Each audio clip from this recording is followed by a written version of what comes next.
अस्सलाम वालेकुम रहमतुल्लाहि व बरकातुहू। मेरा नाम है Suhail Shabir, nickname NCERT sir डेस्टो सर। बेटा हमने इससे पहले एक लेक्चर पढ़ा था जिसमें हमने फॉरवर्ड एलिमेंट्स के बारे में पढ़ा था। उसमें हमने आरबीसीज के बारे में कुछ पढ़ा था। हम उसी आरबीसीज के बारे में पढ़ेंगे। उस टाइम मैंने आपको कहा था उनके पास एक red coloured iron containing complex protein होता है। बोला था कि नहीं बोला था? बोला था मैंने उस टाइम। उनके पास क्या होता है? एक red coloured iron containing complex protein, जिसको हम क्या बोलते हैं? हीमोग्लोबिन बोलते हैं। बोला था कि नहीं बोला था? बोला था उस टाइम मैंने बताया था जो हीमोग्लोबिन होता है इसमें दो पार्ट्स होते हैं। कितने पार्ट्स होते हैं? हीमोग्लोबिन के पास कितने पार्ट्स होते हैं? दो पार्ट्स होते हैं। क्या क्या होता है? एक तो हीम पार्ट होता है, दूसरा क्या होता है? ग्लोबिन पार्ट होता है। बोला था कि नहीं बोला था? बोला था उस टाइम। जो ये हीम पार्ट होता है इसको हम क्या बोलते हैं? आयरन पार्ट बोलते हैं। जो ये ग्लोबिन पार्ट होता था ये क्या होता था? प्रोटीन पार्ट होता था। बोला था कि नहीं बोला था? उस टाइम बोला था यार, बोला था। जो ये आयरन होता है किसके फॉर्म में पाया जाता है? Fe2 के फॉर्म में। जी, अगर हम बात करेंगे अब किसके बारे में? हीमोग्लोबिन के कंटेंट के बारे में। किसके बारे में बात करेंगे? हीमोग्लोबिन के कंटेंट के बारे में। अगर हम 100 ml ब्लड लेंगे, क्या लेंगे? 100 ml ब्लड लेंगे, उसमें कितना हीमोग्लोबिन होता है? 12 to 16 ग्राम ऑफ हीमोग्लोबिन होता है। कितना होता है? मैं बोल रहा हूँ कि अगर हम 100 ml ब्लड लेंगे, क्या लेंगे? 100 ml ब्लड लेंगे, क्या लेंगे? 100 ml ब्लड, उसमें कितना हीमोग्लोबिन होता है? 12 to 16 ग्राम ऑफ हीमोग्लोबिन होता है। होता है कि नहीं होता है? ये तो समझ में आ गया? समझ में आ गया? नहीं आ गया तो समझ में आ गया ये।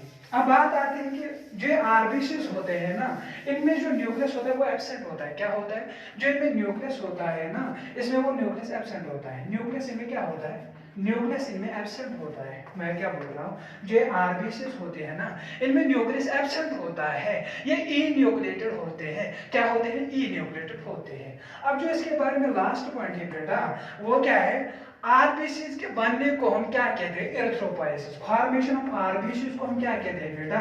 उसको हम कहते हैं एरिथ्रोपोइसिस। फॉर्मेशन ऑफ आरबीसीज को हम क्या कहते हैं बेटा? उसको हम कहते हैं erythropoiesis.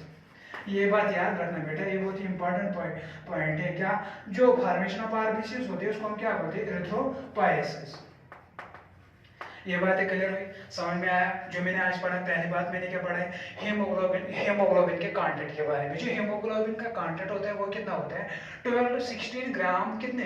In every 100 ml blood. 100 ml blood में कितना होता है? 12 to 16 ग्राम ऑफ हीमोग्लोबिन होता है। फिर बात आई किसके बारे में? फिर बात आई न्यूक्लियस के बारे में। मैंने बताया इनमें न्यूक्लियस एब्सेंट होता है। क्या होता है? न्यूक्लियस एब्सेंट होता है। बात आई है, मैंने बताया कि आरबीसीज का बनना, फॉर्मेशन ऑफ आरबीसीज का बनना, उसको हम क्या बोलते हैं? एरिथ्रोपोइसिस बोलते हैं यार। ये कंप्लीट हुआ। अब जो हम डिस्कस करने जा रहे हैं वो है डब्ल्यूबीसीएस। अब जो हम डिस्कस करने जा रहे हैं वो क्या है? वो है डब्ल्यूबीसीएस। अब जो हम डिस्कस करने जा रहे हैं वो क्या है? वो है डब्ल्यूबीसीएस। जो डब्ल्यूबीसीएस होती है, इनका फुल फॉर्म जो होता है वो क्या होता है? White blood cells. जो डब्ल्यूबीसीएस का फुल फॉर्म होता है वो क्या होता है? White blood cells. मैं क्या बोल रहा हूँ, जो डब्ल्यूबीसीएस का फुल फॉर्म होता है ना, वो क्या होता है? वो होता है व्हाइट ब्लड सेल्स। जो डब्ल्यूबीसीएस होते हैं डियर, ये क्या होते हैं? ये कलरलेस होते हैं। क्या होते हैं? कलरलेस होते हैं। मैं क्या बोल रहा हूँ, जो डब्ल्यूबीसीएस होते हैं ना यार, ये कलरलेस होते हैं due to the lack of. क्यों कलरलेस होते हैं? क्योंकि इनके पास क्या होता है? क्या नहीं होता है? इनके पास होता है लैक ऑफ हीमोग्लोबिन।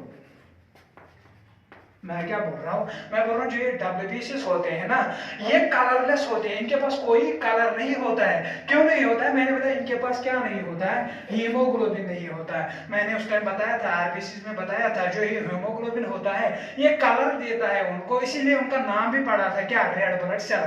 तो डब्ल्यूबीसीएस में ये एब्सेंट होता है। जब ये एब्सेंट होगा तो कलर कोई नहीं देगा, तो इसीलिए क्या होते हैं? कलरलेस होते हैं। अगर हम डब्ल्यूबीसीएस का शेप देखेंगे, क्या देखेंगे? शेप देखेंगे। जो डब्ल्यूबीसीएस का शेप होता है ये एमीबॉइड शेप्ड होते हैं। क्या होते हैं? एमीबॉइड शेप्ड होते हैं। बेटा मैं क्या बोल रहा हूँ? मैं बोल रहा हूँ कि जो ये डब्ल्यूबीसीएस का शेप होता है ना, वो क्या होते हैं? एमीबॉइड शेप्ड होते हैं। यहाँ तक क्लियर हुआ? अब बात करते हैं हम किसके बारे में? इसके काउंट के बारे में। इसका क्या काउंट होता है? कितने होते हैं? जो आरबीसीएस का काउंट होता है, क्या बेटा होता है? काउंट होता है, वो कितना होता है? 6000 8000 WBCS पर मिलीमीटर क्यूब ऑफ ब्लड। पर मिलीमीटर क्यूब ऑफ मैं क्या बोल रहा हूँ डियर, जो डब्ल्यूबीसीज होते हैं ना, इनका काउंट कितना होता है, इनका रेंज कितना होता है? मैंने बताया ये 6000 से लेकर 8000 तक होते हैं पर मिलीमीटर क्यूब ऑफ ब्लड। मैंने इससे पहले लेक्चर में बताया था जो मिलीमीटर होता है वो कितना होता है। मैंने बताया अगर आप 1 मीटर वायर लोगे, उसके 1000 टुकड़े करोगे, कितने टुकड़े करोगे? 1000 टुकड़े करोगे। जो एक टुकड़ा होता है उसी को हम मिलीमीटर कहते हैं। मैं क्या बोल रहा हूँ, अगर आप 1 मीटर वायर लोगे ना, उसके 1000 टुकड़े करोगे, जो एक टुकड़ा होता है उसी को हम बोलते हैं मिलीमीटर। क्लियर हुआ कि नहीं हुआ? समझ में आया कि नहीं हुआ? आया। जो अब आरबीसीज का काउंट है वो कितना होता है? 6000 to 8000 पर मिलीमीटर क्यूब ऑफ ब्लड। ये भी बात क्लियर हुई। जो डब्ल्यूबीसीज होते हैं ना डियर, ये 2 प्रकार के होते हैं। कितने प्रकार के होते हैं डियर? 2 प्रकार के होते हैं। मैं क्या बोल रहा हूँ, जो डब्ल्यूबीसीज होते हैं ये 2 प्रकार के होते हैं। एक तो इसमें ग्रैनुलोसाइट्स आते हैं। क्या आते हैं डियर? ग्रैनुलोसाइट्स। दूसरा क्या आता है? एग्रैनुलोसाइट्स। ग्रैनुलोसाइट्स।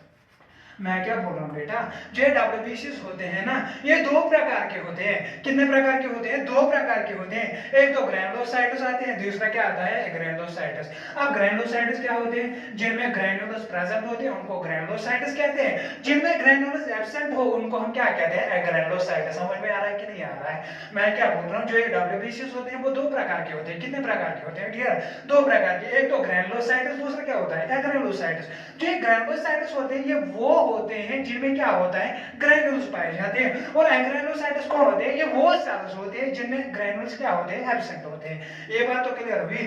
अब बात आई जो ग्रैनुलोसाइट्स होते हैं ना, इसमें 3 टाइप्स ऑफ सेल्स आते हैं। कितने टाइप्स ऑफ सेल्स आते हैं डियर? 3 टाइप्स ऑफ सेल्स आते हैं। इसके लिए आप एक ट्रिक याद रखना, बेन।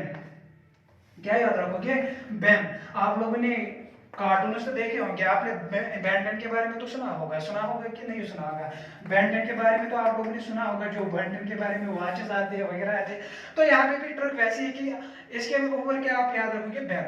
जो बी है ना, ये क्या होता है? बेसोफिल। ये जो बी होता है ना, ये क्या होता है? बेसोफिल। ये जो ई होता है ना, ये क्या होता है? एजिनोफिल। जो ये एन होता है ना, ये क्या होता है? न्यूट्रोफिल। समझ में आ रहा है कि नहीं आ रहा है? मैं क्या बोल रहा हूँ बेटा, मैं बोल रहा हूँ कि जो ग्रैनुलोसाइट्स होते हैं ना, ये इसमें 3 टाइप्स ऑफ सेल्स आते हैं। कितने टाइप्स ऑफ सेल्स आते हैं? 3 टाइप्स ऑफ सेल्स। एक तो बेसोफिल आता है, दूसरा इओसिनोफिल आता है, तीसरा क्या आता है? न्यूट्रोफिल। अब जो ये ग्रैनुलोसाइट्स होते हैं ना, इसमें 2 आते हैं। कितने आते हैं? आपने ml का नाम सुना होगा, जिस तरह लीटर, मिलीलीटर जिसको हम बोलते हैं। आप इसके लिए ट्रिक याद रखोगे, m और l। जो एग्रैनुलोसाइट्स है ना, ये इसमें 2 टाइप्स ऑफ सेल्स आते हैं। आप ट्रिक याद रखना, ml यानी कि मिलीलीटर हम कहते थे ना, यहाँ पे आप याद रखोगे ml। जो m है ना, वो क्या होते हैं? मोनोसाइट्स। क्या होते हैं? मोनोसाइट्स। जो l है ना, ये क्या होते हैं? लिम्फोसाइट्स। ये बातें क्लियर हुई ना बेटा? मैंने बताया जो डब्ल्यूबीसीज होते हैं वो 2 प्रकार के होते हैं। एक तो ग्रैनुलोसाइट्स होते हैं, दूसरा क्या होता है? एग्रैनुलोसाइट्स। जो ग्रैनुलोसाइट्स होते हैं ना, इसमें 3 आते हैं। मैंने इसके लिए ट्रिक क्या बताई? बेन। मैंने बताया, आपने बचपन में तो ये कार्टून्स तो देखते होंगे, जो बेन 10 है ना, वहां पे यहाँ पे आपको ट्रिक याद रखनी है, बेन। बी हो गया बेसोफिल, ई हो गया इओसिनोफिल, एन हो गया न्यूट्रोफिल। अब बात आई जो एग्रैनुलोसाइट्स होते हैं, ये कौन होते हैं? जिनमें ग्रैन्यूल्स एब्सेंट होते हैं। इसमें कौन आते हैं? 2, m और l याद रखना, ml याद रखना। जिस तरह मिलीमीटर कहते हैं ना, इसी तरह याद रखना ml। जो m होता है वो क्या होता है? मोनोसाइट्स होते हैं। जो l होता है वो क्या होता है? लिम्फोसाइट्स। अगर हम इनकी परसेंटेज के बारे में बात करेंगे, क्योंकि इन सारे सेल्स के परसेंटेज के बारे में बात करेंगे, वो क्या होता है? अगर हम पहले कौन लेंगे? बेन लेंगे। कौन लेंगे? बेन लेंगे। बेसोफिल, इओसिनोफिल और न्यूट्रोफिल। जो बेसोफिल का परसेंटेज होता है वो कितना होता है? 0.5 to 1%। क्या होता है बेटा? 0.5 to 1%। मान लो अगर डब्ल्यूबीसीज 100% है, कितना है? अगर डब्ल्यूबीसीज 100% है, उसमें 0.5 to 1% कौन होते हैं? बेसोफिल होते हैं। जो इओसिनोफिल होते हैं वो कितना आते हैं? 2 to 3%। जो न्यूट्रोफिल्स होते हैं वो कितना आते हैं? 60 to 65%। समझ में आ रहा है कि नहीं आ रहा है? मैं क्या बोल रहा हूँ, जो बेसोफिल्स होते हैं ना, वो कितना कंस्टिट्यूट करते हैं? 0.5 to 1%। जो इओसिनोफिल्स होते हैं वो कितना कंस्टिट्यूट करते हैं? 2 to 3%। जो न्यूट्रोफिल्स होते हैं वो कितना कंस्टिट्यूट करते हैं? 60 to 65%। अब बात आती है m और l के बारे में। जो मोनोसाइट्स है ना, वो कितना कंस्टिट्यूट करते हैं? 6 to 8%। जो लिम्फोसाइट्स होते हैं ना, ये कितना कंस्टिट्यूट करते हैं, 20 to 25%। ये बातें तो समझ में आ गई होगी। मैंने अब इसके परसेंटेज के बारे में बात की। मैंने बताया ये कितने होते हैं, 0.5 to 1%, ये कितने होते हैं 2 to 3%, ये कितने होते हैं 60 to 65%, ये कितने होते हैं 6 to 8%, ये कितने होते हैं 20 to 25%। अब बात करते हैं इनके फंक्शंस के बारे में। किनके बारे में, इनके फंक्शंस के बारे में। अब बात किसके बारे में आती है, फंक्शंस के बारे में। अगर हम बेसोफिल के लेंगे, क्या लेंगे, बेसोफिल्स लेंगे।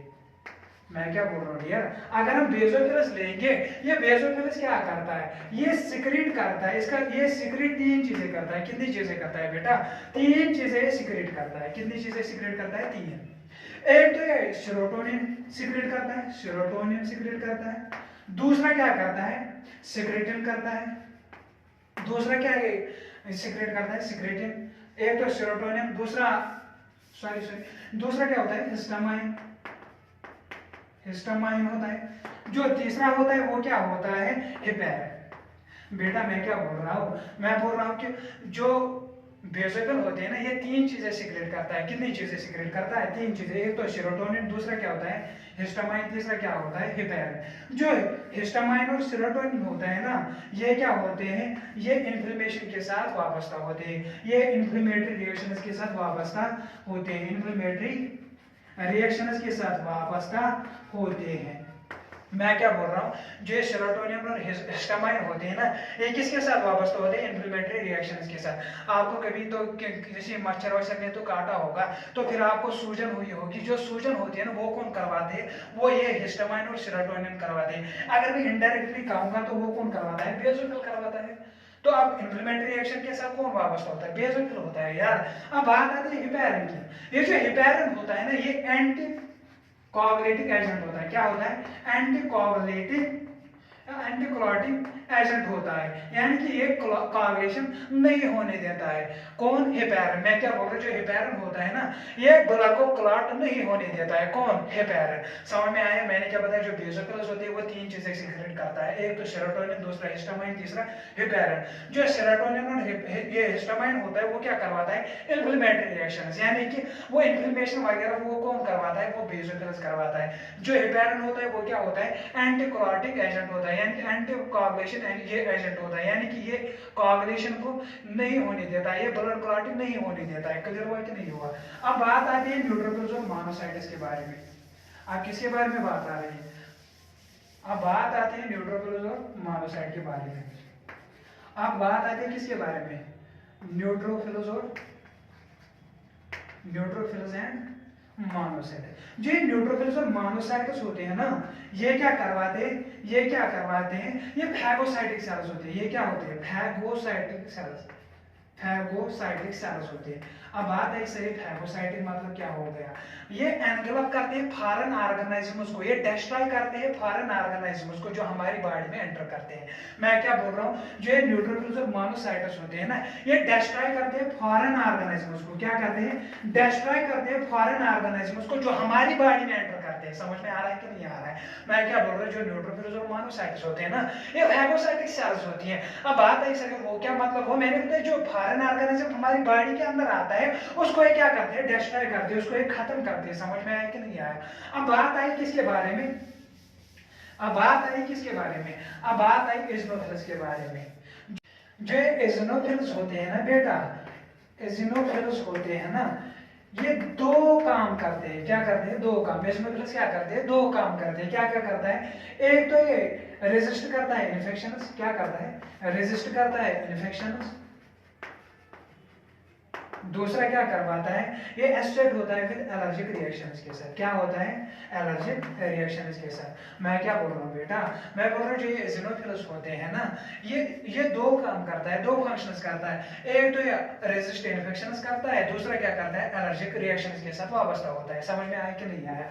अब बात आई लिम्फोसाइट्स के बारे में। किसके बारे में, लिम्फोसाइट्स के बारे में।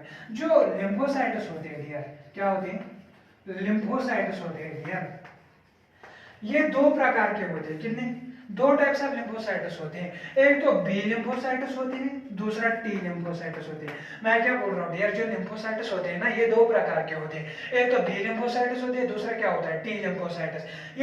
ये जो लिम्फोसाइट्स होते हैं आप ये काम क्या करते हैं, ये क्या काम करते हैं, ये इम्यून रेस्पॉन्सेज के लिए रेस्पॉन्सिबल होता है। किसके लिए?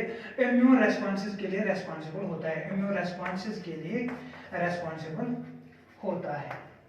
यहाँ तक क्लियर हुआ? मैं बोल रहा हूँ जो लिम्फोसाइट्स होते हैं ना ये किसके साथ वाबस्ता होता है? इम्यून रेस्पॉन्सेज के लिए। ये बात क्लियर हुई? ये बात क्लियर हुई? मैंने क्या बताया था डब्ल्यूबीसीज के बारे में, पहले मैंने बताया था वो क्या होते हैं, व्हाइट ब्लड सेल्स। उन डब्ल्यूबीसीज का और एक नाम भी होता है जो मैं भूल गया था, जो डब्ल्यूबीसीज का और एक नाम भी होता है उनको हम बोलते हैं ल्यूकोसाइट्स। ल्यूकोसाइट्स मैं बोल रहा हूँ जो डब्ल्यूबीसीज है ना उनका और एक नाम भी होता है, उनको हम क्या बोलते हैं? ल्यूकोसाइट्स।